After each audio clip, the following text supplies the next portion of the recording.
Hello, everybody, and welcome to Star Wars Lads. I'm Liam, and I'm joined today by Sunik. And today we're talking about The Rising Storm. We're going full in on our spoiler review. We decided to give this thing a full dedicated segment, episode, whatever you want to call it.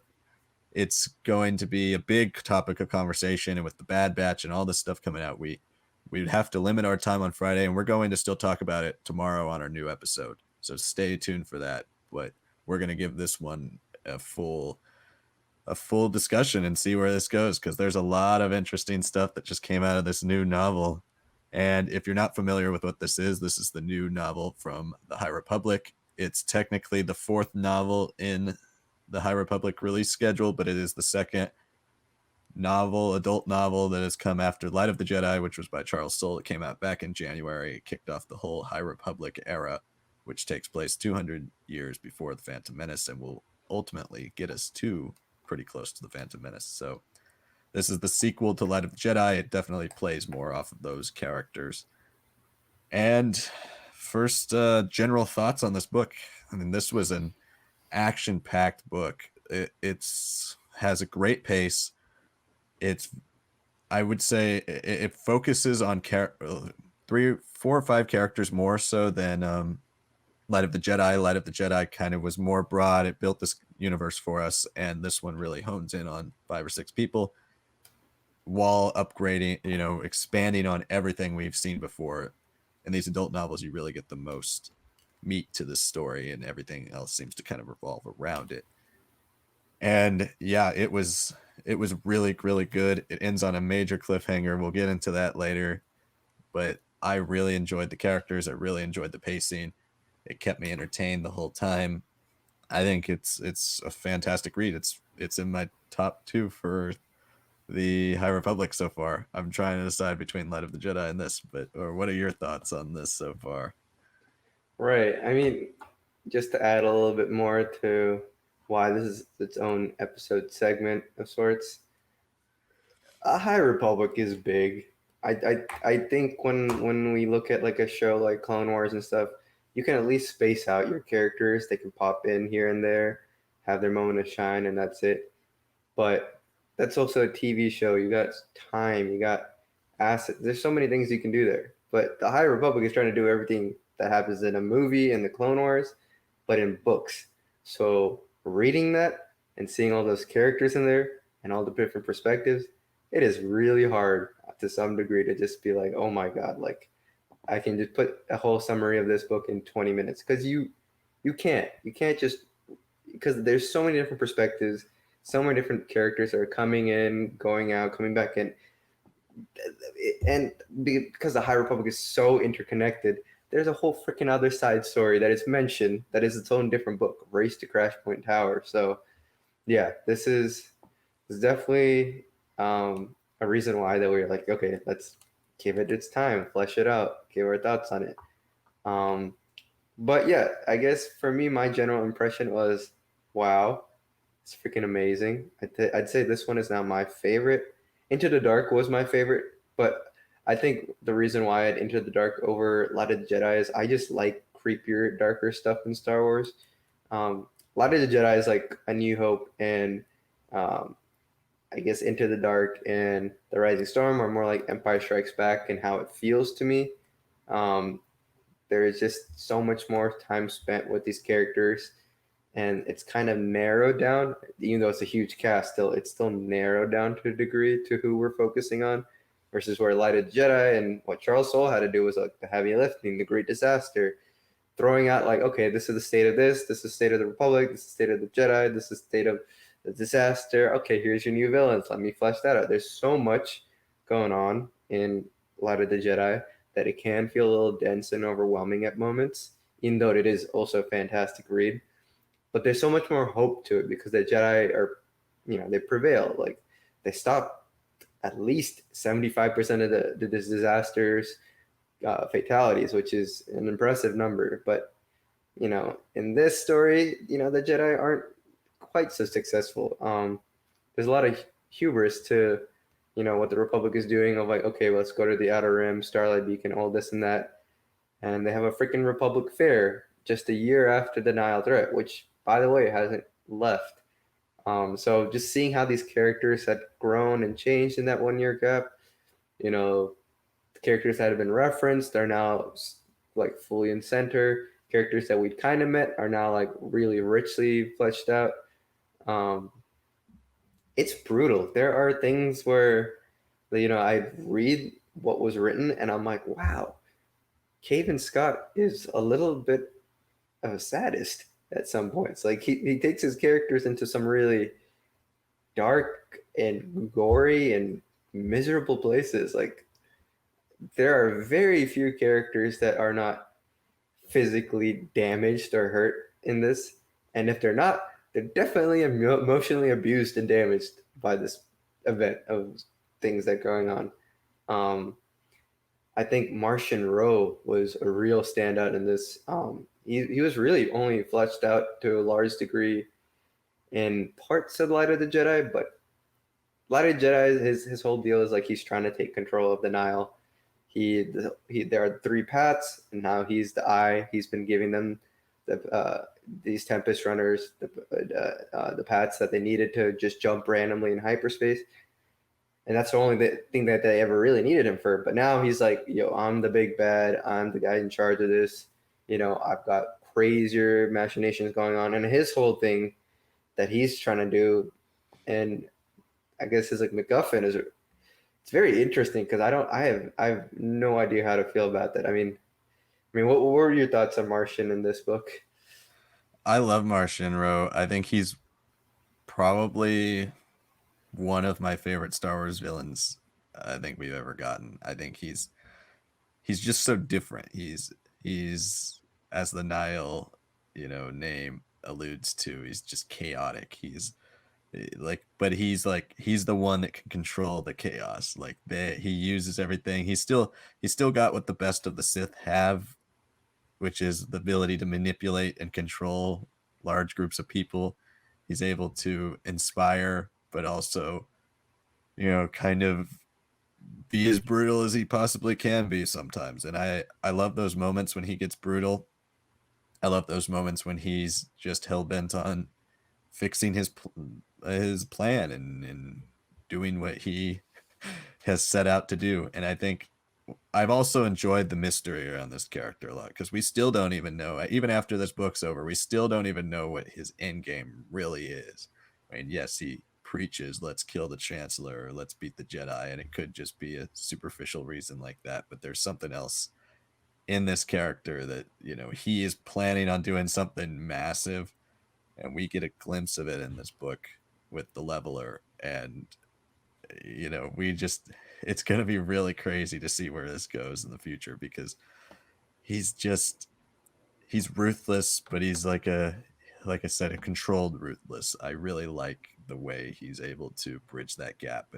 And when you have the other Nihil, the like Lourna Dee and Pan Eytta and Zettifar in this one, I think. Yeah, Those people are all just like Lourna Dee is a little bit, she rides that line a little bit where she's able to kind of rein herself in and take control of situations, but the other two, especially, and Kassav in the last one, they're just forces of pure destruction, and Marchion gets to kind of try to rein that in and take control of it. And it was interesting to see like the political battle between the Nihil and the Nihil power structure in this novel.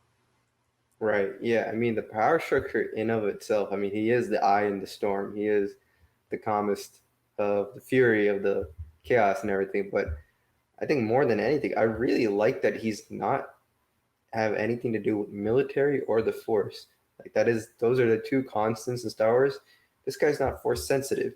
This guy just happens to be kind of making use of someone who we're pretty sure is force sensitive. The Maria Santeca, who he keeps in his father's old ship for, discovering paths and things to jump into.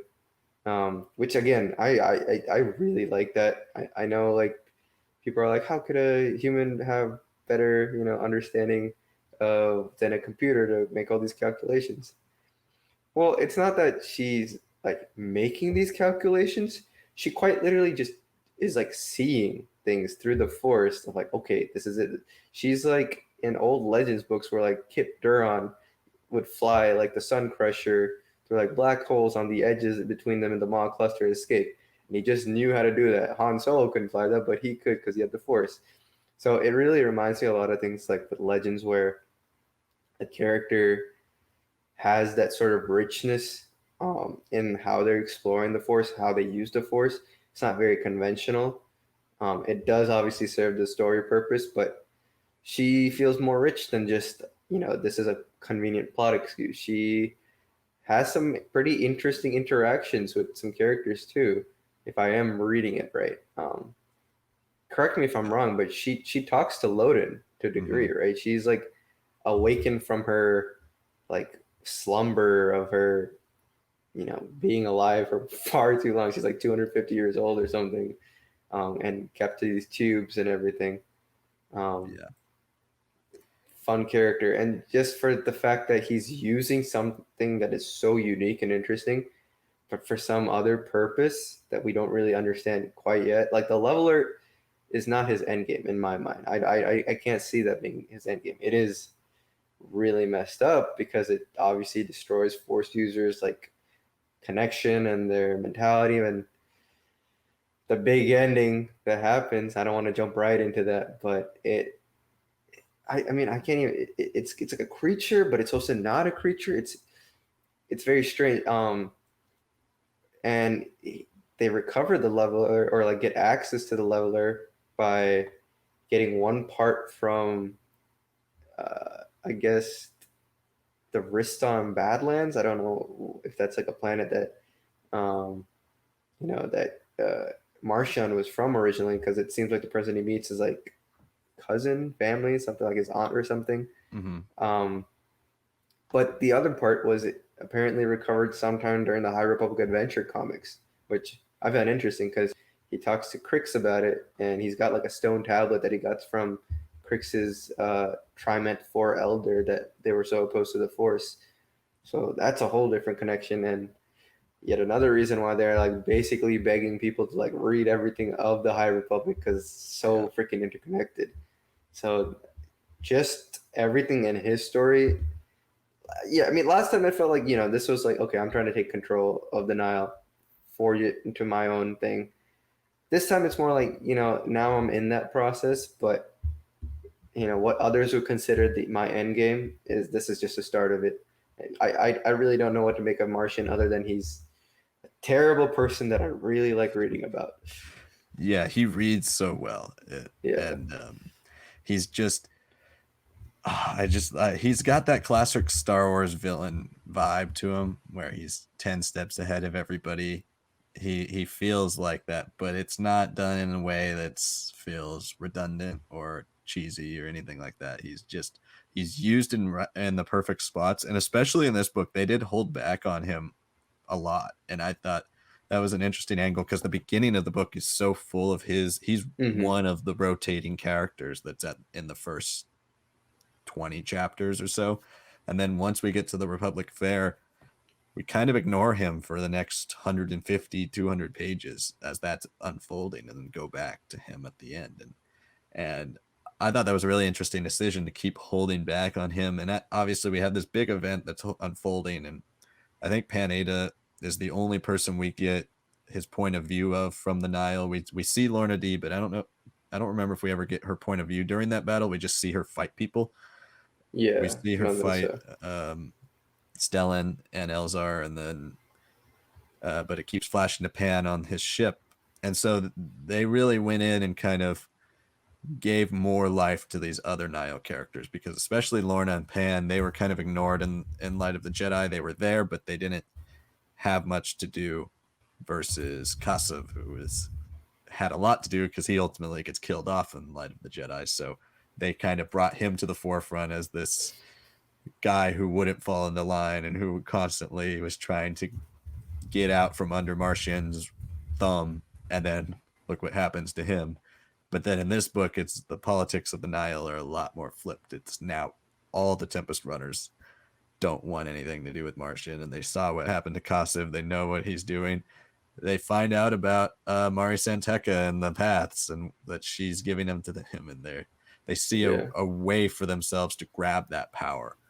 And I thought that was a really cool angle. I didn't think we were going to get there this quickly, because I figured that some of these characters would be around for the long haul of this whole High Republic phase. I mean, obviously they can't, if we're going to move 200 years, some of them won't be alive. I don't know what Martians, I don't know what his species is called, and I don't know how fast they age, but they, some of these characters are going to probably be wrapped up in phase 1, maybe phase 2 of the High Republic. So yeah, I guess we are progressing. I would imagine that this is kind of gonna be told as a trilogy, and then we get our next big time jump, because as you said, this was a really short time jump between Light of the Jedi and the Rising Storm.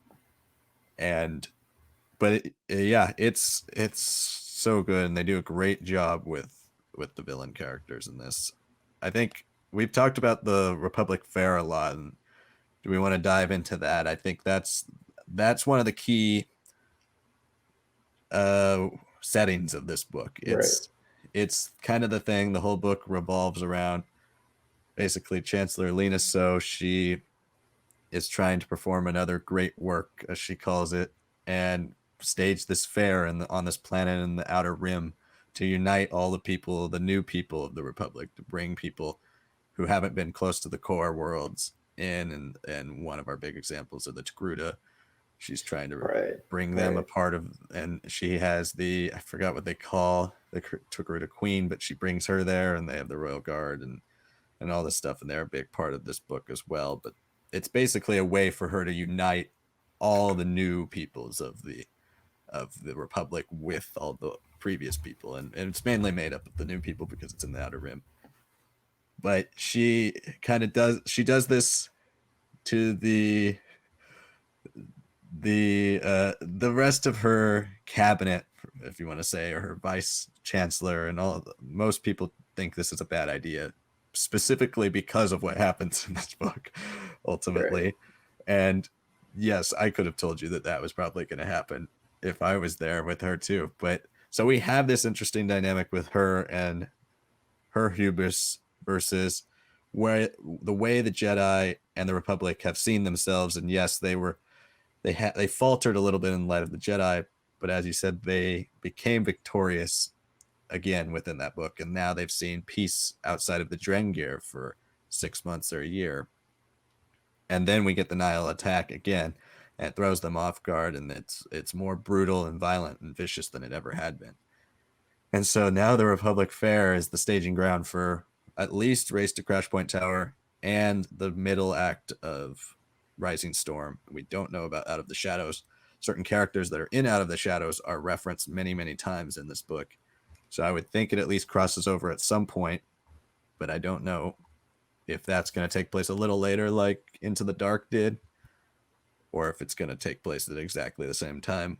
I would guess kind of the first act of Out of the Shadows will probably cross over with this, and then it will take place a little bit after, and they'll go on their own thing. But yeah, the Republic Fair, what did you think of this whole thing? How do you think it fit into the story, and did it work as a main setting for our main conflict in this book?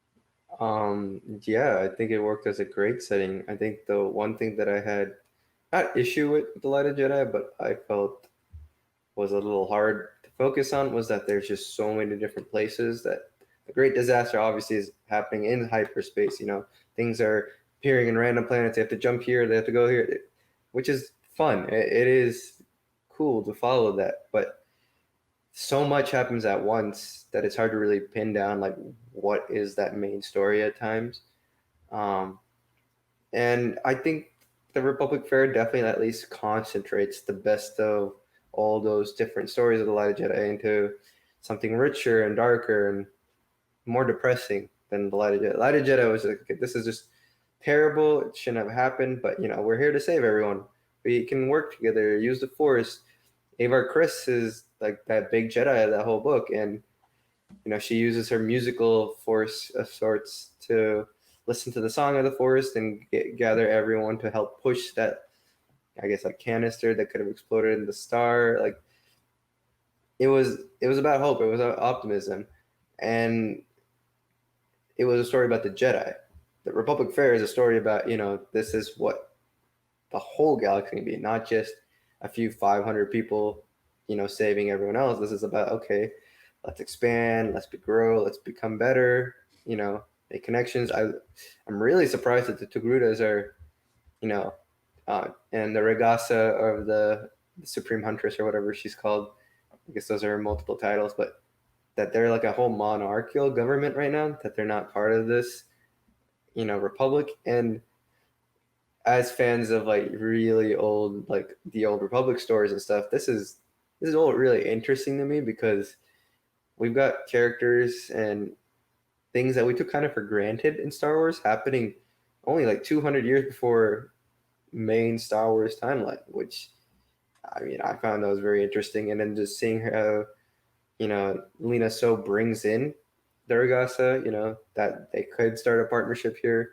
Thought that was very interesting. I thought there's a lot more political intrigue here, but like in a setting that is fun instead of just like, okay, let's go to chambers and discuss things. It's like, no, let's show off why the Republic on these floating cities that are supposed to be zoos and restaurants and everything really highlight our diversity, our, all of our connections that we gain from being with each other. So I thought that was really, really cool. Um, and I think this was the perfect stage for a lot of these characters that I've kind of known about to grow. Again, Ava Chris is not really in this book. She's there for like one scene. And in that one scene, um, one of the Celestin senators, they're saying like, oh, we need to create a defense for Tia too. She's like, oh, we need a defense first, like the Jedi aren't enough. Look how much casualties happen. We need to fund this, fund this. And Lina Soh is just against this because, as it's already been established, they're not really here for military forces. They're not here to, we don't need that against the Nihil. It's her mind. And she thinks the Republic Fair is a proof that, things have died down. The Jedi did what had they do. Yes, we lost a lot, but now we can gain so much more by rallying together, being united. Um, and that whole political intrigue, that whole fact that the Star Jedi of this whole era so far is missing, really pushes all these other characters into the spotlight. And I really like that Elzar Mann has now become essentially the Anakin of this era. But if Anakin actually had massive game, if Anakin was able to, feel all these emotions of the Force and actually channel them, because that's how Elzar really channels the Force. He's very much the tinkerer. He's very much the one discovering lost ways of the Force because he's willing to just try so many different things. And then they got Stellan Gios, who's mentioned in the other two books of the first wave. Light of the Jedi, Test of Courage. He is Vernestra Rowe's old master. He's friends with Avar and Elzar, and the three of them make a big trio, but we didn't see him in the first book. So now really getting to have him just be a character and seeing how he's like a mix of a lot of these different characters, but he's also he's the poster boy of the Jedi right now, and seeing how the poster boy really works in a situation where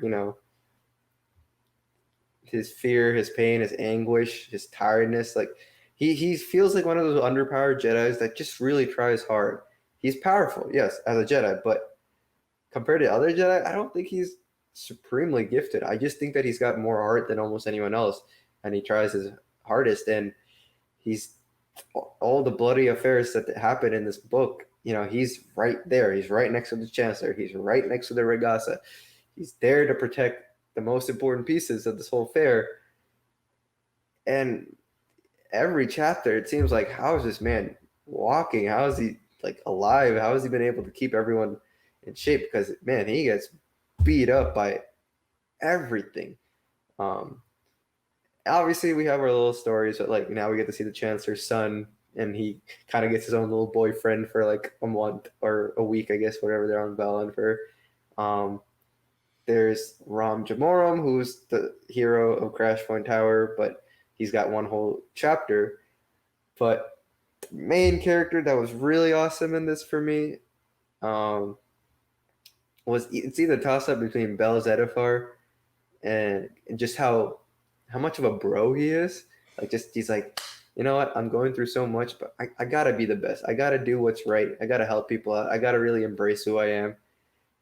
And oh my god, I'm blanking on her name. Who's the former Ty, huh? York. Ty Yorrick, yes. Wow. She is, well, she's a monster hunter, and she's not hunting monsters yet, but she's drawn into this conflict. And yeah, I don't know. She's one of those characters that has so many composite features of things that we've known about Jedis and bounty hunters before, but now she's so different, and she's one of those characters with so much mystery, but she's like a Han Solo, but she's also a Jedi. She's a Luke, but she's also like a very regular person who she's like literally telling in chapters, yeah, I might flirt with this person and use this as part of my mission to get the credits if I needed this put on my charm instead of hunting things down. Like, just the characters that were allowed to function together, bounce off each other, wonderful. I think the Republic Fair and the characters that were allowed to just be characters in the story, wonderful. I think Han Solo is a perfect comparison for Ty because she's one of those characters that's like, I don't want to help because I'm a rogue and I want to, but then when anybody asks for help, the first time we meet her, Cavan Scott uses a line where it's just like, where she's secretly kind of in her mind saying, ask the question, ask the Ask the question. question, right? Yeah. And once they ask for help, she can't really refuse. She just has this, whether it's a moral, code or just a code of honor that she has. And she is kind of, I picture her very much so as like a samurai or a ronin. And Yeah, we are more getting more Ronin for sure. yeah, Yeah. and now we're getting a Sith Ronin in Visions too. So it's gonna be, they're really diving into the Japanese roots of Star Wars that George Lucas liked so much. But yeah, Ty is an interesting character. I did want a little bit more with her, and I think this is more of like, she's kind of like Elzar in this book for Light of the I don't Jedi, know. Yeah. where she's there and she's helping, but you don't really get too much of who she is. You just kind of get her basic moral code, what she's kind of like, and then we see her in action. But I think further books will probably dive a lot more into who she is and what makes her tick. But Elzar, yeah, he's one of the big standouts for me. Him and Stellan, I really like seeing their dynamic. I can't wait for Avar to be added to that and see like a real High Republic big three. Mm-hmm. Because to me, so Stellan, I liked him mainly because he reminded me a lot of Obi-Wan, and he kind Yeah. of, he Yeah. has this, like, as you said, he's kind of like the try-hard Jedi. He's the poster boy. He's just wants to do everything perfectly, and he's on the council, and he's, uses the terminology that the council uses. He's able to justify everything with the code and the way it works, and he's just like, yeah, this is what it means to be a Jedi, and we're gonna follow the rules and do all this stuff. And he's just a nice guy, and he's caring and compassionate. But yes, he also is a little young to be on the council, as they say. He is like, he's gotten this authority, and he's trying to live up to this, elder wise image that the council portrays, but yet he's kind of young to be that. And so when you get to see those moments of levity with him and Elzar, it kind of removes a little bit of that stoicism that he always puts off for other people when he's doing, when he's recording holovid movies and showing people how to use a Yeah. lightsaber or doing stuff like that. He's really, I think he's going to be the character that's going to grow a lot in the next book as well, because we get to see him kind of break down, and it's not just physically but mentally, when he thinks that he failed and the Chancellor died. And it also goes to show that the Jedi at this time, they're not used to failure, and like in the light of the Jedi, they ultimately succeed, and the great disaster, while being tragic, was really a unifying moment for the Jedi. And it was a moment where they all come together and show their true power and show what they really can do as a group and as a unit, where they're not really like that. They're more individualistic in the prequels, but in this, they're all connected and they feel each other and they're able to unite. And we see moments of that between groups of Jedi in this with Indeera and Buryaga and Nib and Porter Engle. But this book goes into a bit more of the individualism of them, and it shows when they're completely overwhelmed by something and they ultimately fail in parts, and how they deal with that. And they don't take it well because they're not used to ever failing. They don't really have conflicts, outside of just the basic like skirmish here or skirmish there. People like Stellan Gios don't lead the council. He's stuck in this authority role, and now he's in the center of fire, and he almost fails. He basically fails, but gets lucky. And so it was really cool to see that kind of side of him, and when he's crying over the Chancellor, that was definitely an Obi-Wan Anakin, you were the chosen one moment for me, where he's just lost it. He's in this stoic, perfection of a Jedi the whole time, and never always believing that he's going to come out on top, and then when it ultimately just kind of all falls apart in front of him, he kind of loses it. And I thought that was a cool moment. And Elzar, yeah, he's got more game than Anakin, but he's also he taps into the dark side in this at least once, and the second time I guess it was staged for the Nihil. But he's also a little bit more aware of his emotions and his feelings, and that's something that's a credit to the Jedi at this time. And even Stellan, I think, says it. He says, that Jedi, obviously, yeah, everybody, we're all people. We're gonna feel these things. We're gonna feel these emotions, these attachments, but letting them control us is the thing we try to prevent, not just try to prevent the attachments or the emotions themselves, which is what the prequel Jedi seem to think is more the way. And so, if Anakin, basically Elzar is the parallel to if Anakin existed at this time. And obviously Anakin's probably a little bit more powerful than Elzar, being the chosen one and all. But if Anakin were to exist at this time, he'd probably have people putting their arm around his shoulder and saying, it's all right, but we'll work it, we'll work through it with you. And in the prequels, he's trying to hide it because he doesn't think that anybody will be okay. No, I mean, when he goes to Yoda and it's like the last moment of desperation, like pain and suffering that he's going through, Yoda's like, just let go, Yeah. Don't be afraid about losing people, they're just attachments. I know people love Yoda. I think Yoda grows more of a character by the time the original trilogy happens. And even then, he's still flawed because he doesn't think Vader can be saved. Very reasonably, yes, but he's been a guy who lived for 900 years. You would think that maybe he'd have a little bit more concern and care past just teaching younglings. But even like all the other prequel Jedi, he makes that mistake. Versus where Stellan Gios is like, you know what? You and me, Elzar, we'll figure this out. I feel broken down from, not living up to my ideals. You pushed too hard, but at least you told me.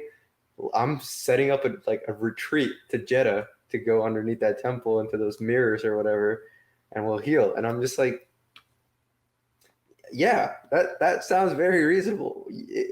And like the big thing is like they always mention, like anytime they have a discussion of the Force, they're like, yeah, there is the light and dark. Yeah, we tap into the dark at times, but it's not that you can just be a good guy. It is a consistent battle to be fought. It's a consistent, deliberate step to be in the light throughout your journey as a Jedi, throughout your journey in the Force. And what Anakin failed to do was that he made that deliberate choice away from the light. But it doesn't help that the prequel Jedi pushed him to the edge of the cliff, and then they're like, all right, make a choice, right? Versus where these High Republic Jedi like Stellan Gios would have been like, here, take my hand, we're here to listen. I might not have therapy for you, but I have support, I have care, I have perspectives, and I'm willing to do what it takes to help you, which is so much nicer to read. I like seeing Jedi actually in their prime. I like seeing Jedi maybe not like be the warlords that are of the old Republic era, but still more than capable of, taking care of one another, which is more than anyone really should be able to be done, right? These are characters that have galaxy changing influence, but if they can't take care of themselves, they can also set the galaxy on fire, which happens quite often. So it's not just the Skywalkers. It's happened throughout history. So the fact that in this period of time the Jedi are in their prime, people haven't left for the dark side, at least as far as we've known. Like it's because they do things like this. They care about each other. Um, Exactly. yeah, and it's wonderful to see. I think Bel Zettifar is another great example of that. He's a Jedi who he just doesn't feel right now. He's like, for most of the book, he's like, yeah, I know my master said you're a Jedi Knight now, but like he's like, I don't want to be one until he's back. I don't want to be a Jedi Knight until Loden's back. And he's he gets obviously punctured in a Nihil attack through his abdomen, so he quite literally has like his guts missing, and he could have died, right? But him and Ember, his little dog that he keeps his Charhound, he taps into her lightness, her voice, stays awake, does his best, stays strong, and but he doesn't he doesn't like elevate for much of the story. Even though he survives that, he still doesn't feel right. The Force hurts him. He doesn't like how he can't reach out and sense his master.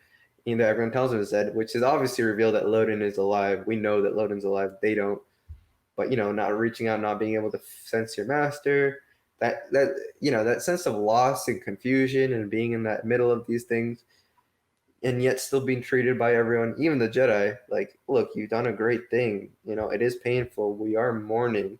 We're not telling you not to, but like at least embrace the good that is you, that is your affliction to the Force. And he's struggling between that. And I think seeing just how that he's not the greatest Jedi, he's not best at anything, but he's really just trying to prove that I can get out of this. I will live up to what my master said. I will be the Jedi that everyone says I am. He doesn't feel that pressure necessarily, but he strives for that ideal despite all that confusion. And just seeing him finally accept things, let go of any fears or desires, another issue that Anakin has, and really just evolving by the time that the Republic Fair happens and he's helping and saving people once he's reconnected the Force was awesome. And I really liked how Elzar reacted to finally meeting him, because this is like a Padawan that everyone's like, oh, Celangios is like, oh, I've heard a lot about you. Like, don't worry, man. Like, I get you. But he's like doing it like a councilman there. He's like trying to be very formal about it. Elzar straight up says, like, when they have that whole conflict where they all jump in, Elzar straight up like, dude, why are you cut off the Force? Why are you like hurting? Like, that's not cool. And he's like, oh, I'm sorry. It just he's like, you got problems to deal with.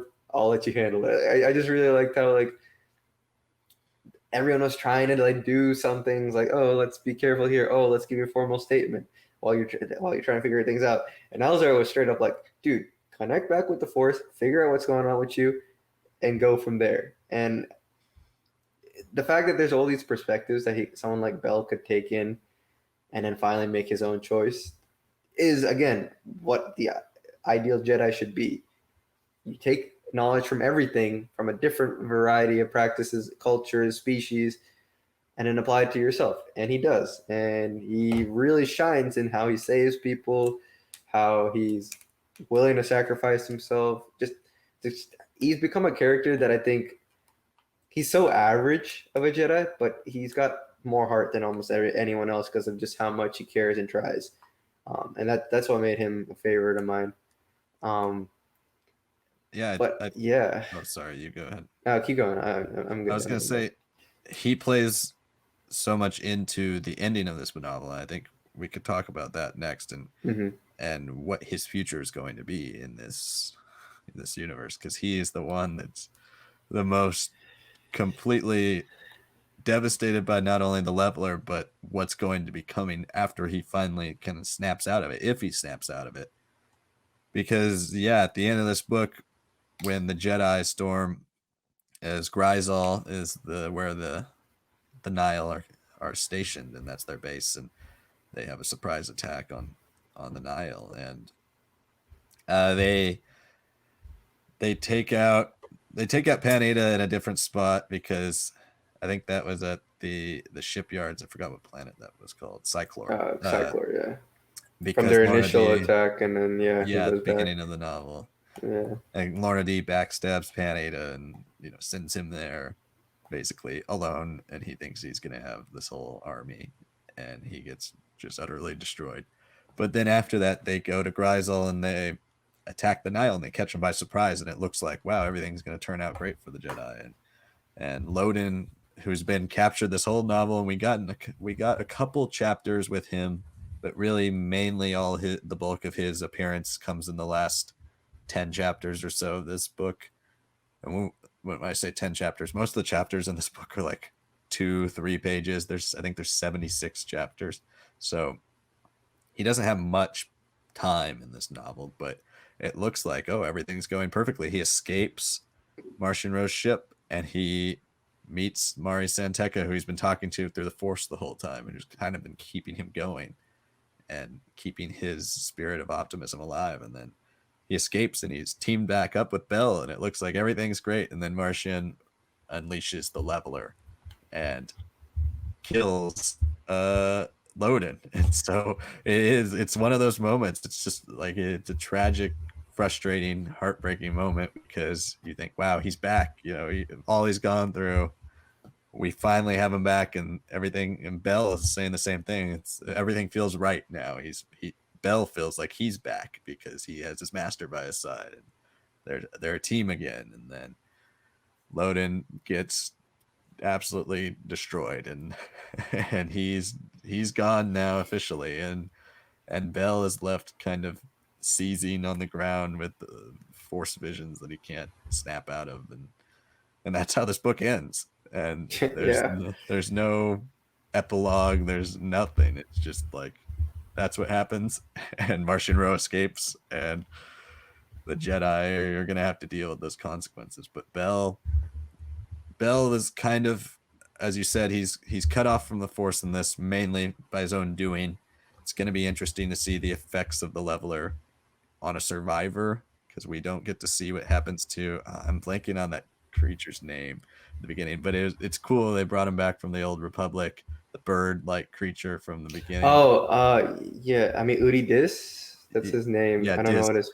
But he was I liked his character a lot, and I was glad they brought that species back. And Yeah. I just love that they brought him back, like, and it's like, oh wow, this guy's like can feel vibrations of Force. Oh, he seems like a pretty. Oh, Marsh has got him off of Spicer, whatever reefer, whatever he's on. It's like, yeah. Oh man, he's feeling overwhelmed.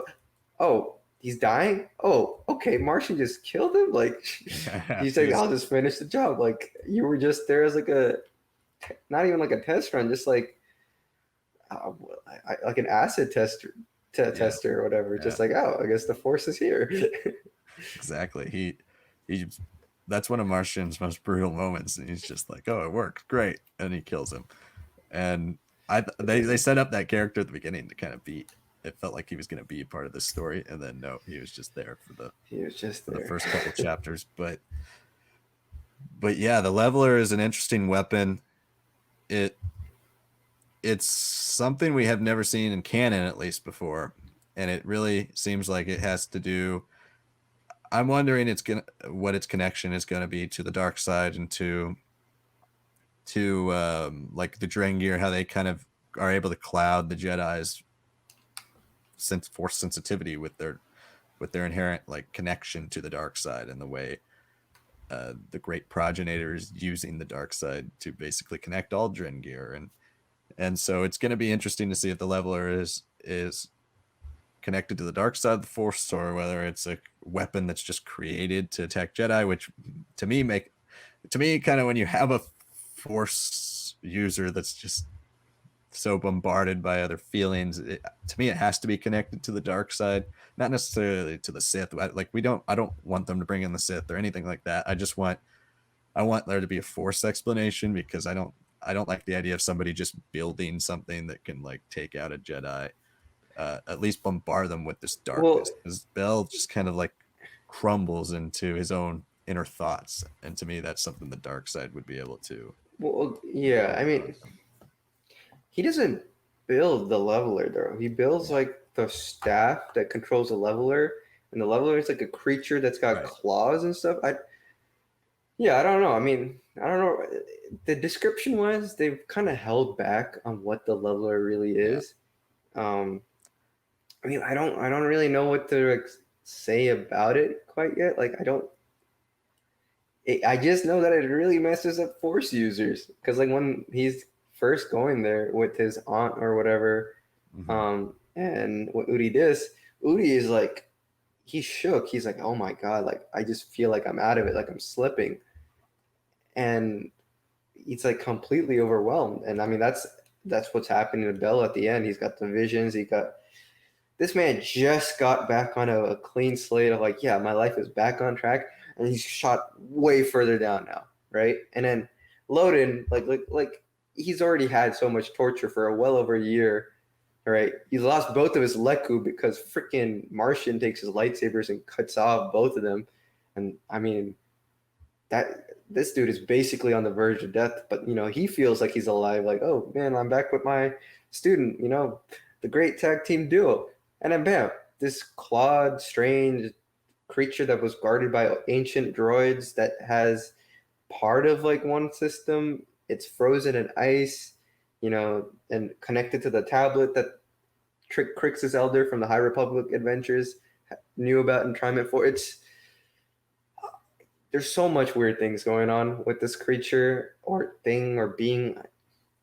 We know it's connected to Force quite clearly, but anything more than that is just really like a stone in a pond. We have no idea what this is. Yeah. If this is just like a step to something else, if this is, I don't think a creature can devastate a galaxy. I don't think it's got something of that capability, but you know, I don't think it's supposed to, I don't know how it's going to interact with the Drengir, if it'll ever connect with the Drengir.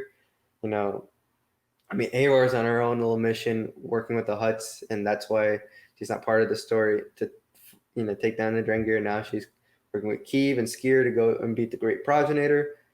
So there's that whole angle, but like now there's like a whole different thing that's actually far worse for Jedi than the Drengir, and the Drengir were already tough enough. Like, yeah, I guess these evils are chaotic, like the Nihil, but then there's also plant-like fauna, like the Drengir. And now there's also just ancient evils from I guess, even older time. So I don't know what era that's referencing now. Like, yeah, it was one of those things that it was really MacGuffin. Like, it was like, okay, we got it.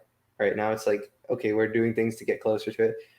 Clearly, this was going to be used on Loden before the escape as like a test run for something. But now it's like, all right, here's our field test, and it worked brilliantly. But now, what's the next thing? Is this the leveler is just done? I don't think so. I don't think he just use it. He's obviously got the controlling staff, so he's got power, Martian, over this. Mhm. But he is also just one man. So like, what is he attacking next? What is his plans? And we have no idea because he's just left everyone in chaos and pain, and after suffering through all that gore and violence of the Republic Fair. It's an ending that's like, when I first got through the end of the book, it's one of those endings that you're like, it can't be over. Right. Like, how long do I gotta wait? And we don't know the name of the next adult novel. Yeah, and we don't know what the sequel of this is going to be. Out of the Shadows could pick up after it, but it's following different characters, so I think it's going to kind of be its own thing. But yeah, it was one of those kind of like frustrating endings in a good way, where you're just like, come on, like, now I gotta wait however long. Hopefully not 6 months. Hopefully like this fall it's coming. But I know we've got the next Thrawn book this fall. There's other things. I'm hoping it's not January, but we've got to wait now to see what happens with this and what happens with Martian's ultimate plan, because that is going to be, I think that's the thing I'm most fascinated with. And he's been the most fascinating character, I would say, not one of the most like in-depthly developed or in-depthly given Followed. time on the Yeah. page, right? But he's endlessly fascinating. It's like everything he does, as great Star Wars villains do, everything he does is not explained until you see the next step of his plan. And then once you see the next step of his plan, then you're like, well, what's that gonna do? And Right. it Yeah. keeps going. And hopefully in the next book, whenever And that comes yeah. out. I mean, we have no idea what's going to actually like happen. All I know is out of the shadows. Is that the next book? Out of the Mhm. Shadows, yeah, or Into the I don't know which one that is. Out of the Shadows, yeah. Right. I mean that one we have Wreath and Vernestra, um, and I Yeah, know it's supposed to follow these two books, um, Crash Point and Rising Storm. Okay, but like just look at where the situation is right now. Republic Fair, plenty of people killed, right?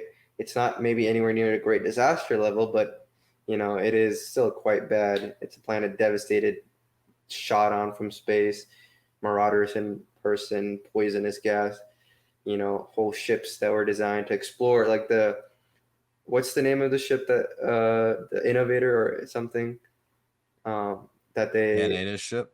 not Oh no. Panada's. Oh, the other. Yeah, it is the Innovator. It is the Innovator, right? The one that was on Cyclor that Panada first attacked. Yeah. That was supposed to go to the other rims and like check out and map out new star maps and everything. That gets destroyed. Everything for optimism.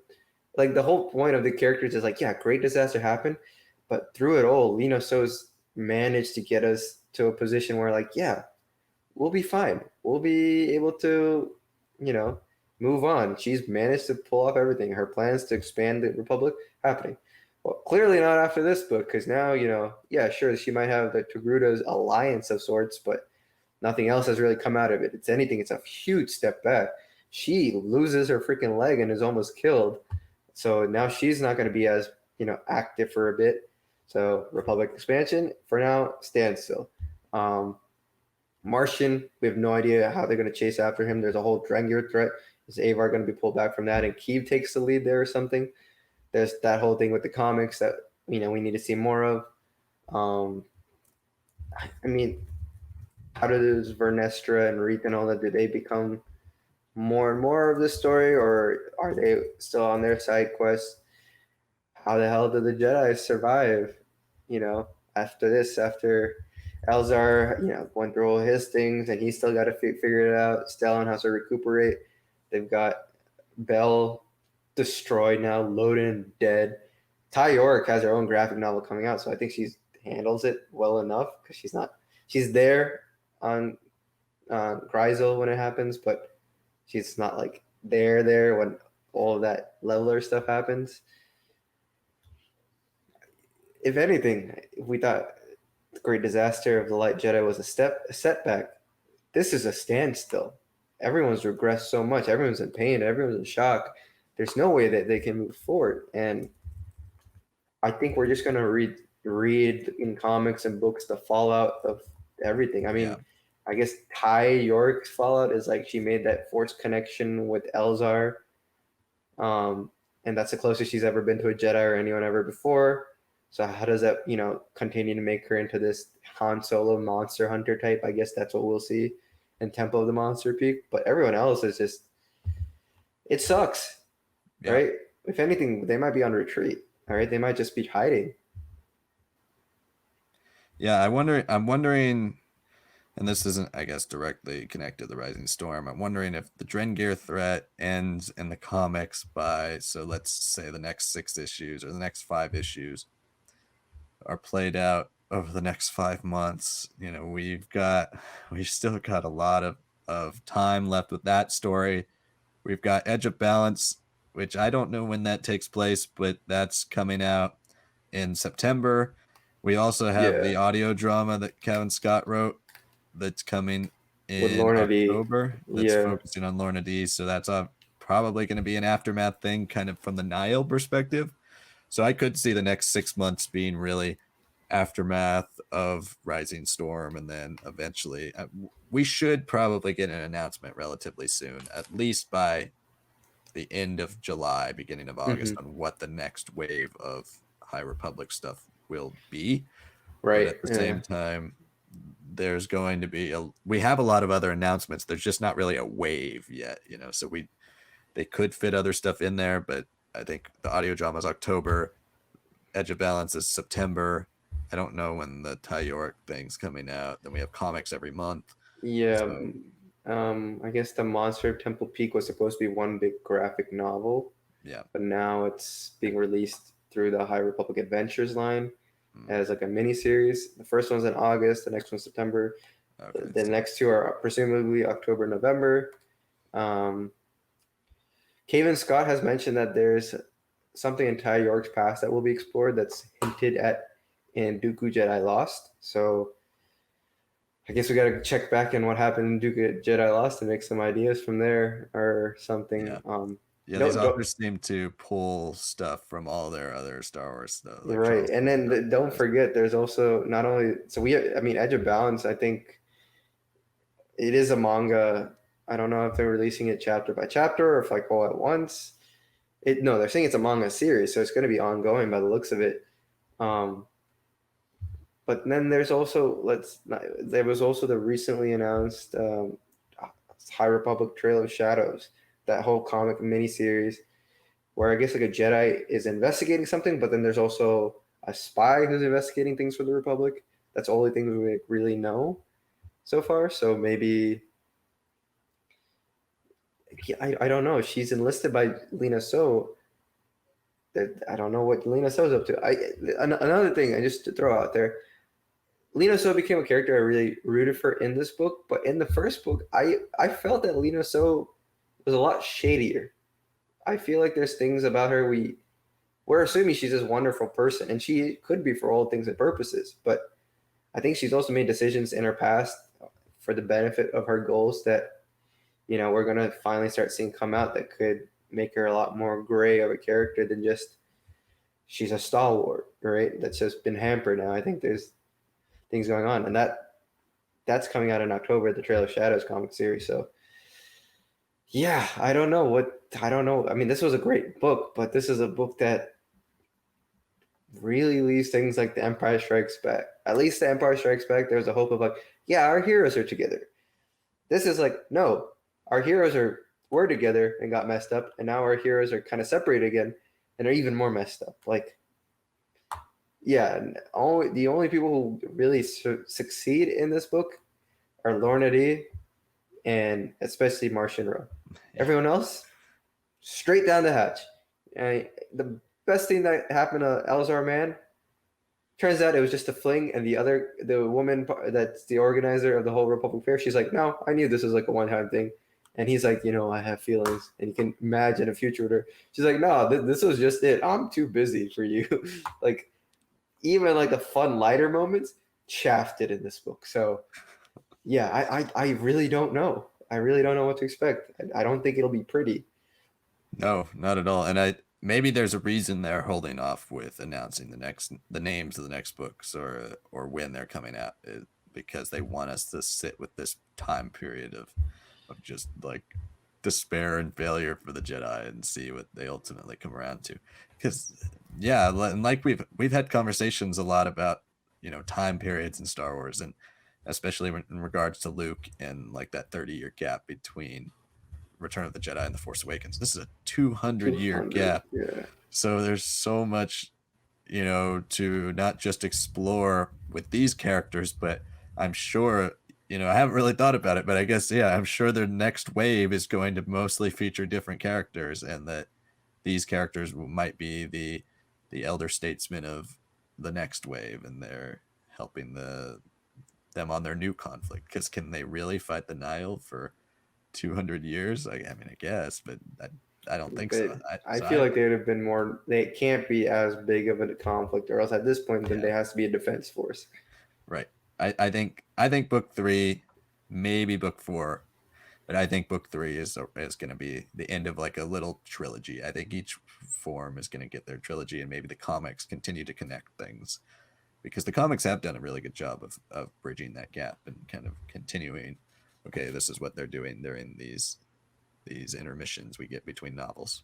But I think that's going to probably wrap it up. We've gone now almost an hour, and this is such a great book. It's honestly like I mean, I don't know why you listen to this if you haven't read it, but keep reading the High Republic, because it's been really, really good. And as we said, with this time, with the 200 years, so many things can happen and then get resolved that you feel like you can have these plots with real stakes for these characters, because these characters aren't around in the prequels, so we don't know what happens to them, and they could die tragic and horrible deaths, or they could succeed, and obviously the Republic's still standing at the end of this, but that's it. That's all we kind of know about this time period. So it's getting really exciting to see how this ultimately wraps up. And I don't think we could have asked for much better of a second book. It was truly great. But anyway, thank you for watching this special episode of Star Wars Lads. Every Friday is our new episodes. Check us out. That's tomorrow. Every Friday, new episodes on YouTube and podcast. We are on Anchor, Spotify, Apple Podcasts. If you're watching on YouTube, please give us a like, comment, and subscribe to our channel. We're giving you a lot more content now. We're coming out with a new schedule tomorrow, so stay tuned for that on our new episode. We will be talking about all the new things we're going to do in the future. We're really going to try to expand the show and go beyond just our main episode, but with the main episode is kind of the centerpiece of our Star Wars Lads channel, with a bunch of other things combined to give you a lot more variation of content. So please give us a like, comment, and subscribe. Subscribing is very important so you can keep up with all of our videos. Hit the notification bell. It'll let you know every time we release a new thing. If you want to follow us on social media, at Star Wars Lads on Instagram, Star Wars Lads on Facebook, and Star Wars Lads on TikTok. Contact us at Star Wars Lads Podcast at gmail.com. You can send any comments, questions, concerns, ideas for the rest of the show here at this email. Stay tuned with our social media as well, because we'll continue to post schedule updates and stuff like that. Anytime new episodes drop, we post it there. So follow us on social media and stick with the YouTube channel, because we will continue to be uploading a lot more stuff every single week. So with all of that out of the way, thank you so much for watching this special review of The Rising Storm. We're really looking forward to the next wave of High Republic. And also, last tag, tomorrow we're reviewing Race to Crash Point Tower on our main show, as well as the Bad Batch episode 11. So stay tuned for that. Those will all still be on the main show tomorrow. And thank you so much for watching this, and we'll see you all tomorrow.